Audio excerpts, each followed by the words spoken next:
In 2019, Google announced it will support Africa's digital transformation using a private subsea internet cable named Equiano to connect Africa with Europe.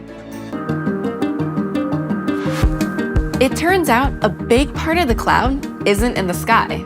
It takes the form of fiber optic cables like this that crisscross the globe. And Google has one of the most advanced global networks of fiber optic cables. Our subsea cables are carefully laid on the ocean floor.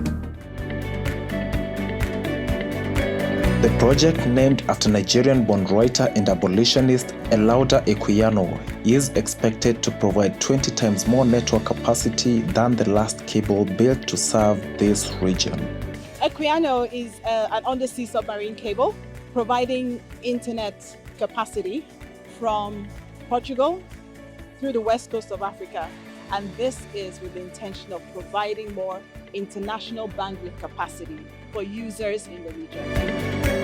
The Equiano cable is expected to run more than 12,000 kilometers along the west coast of Africa, with branching units that can be used to extend connectivity to other African countries, establishing a valuable new high capacity.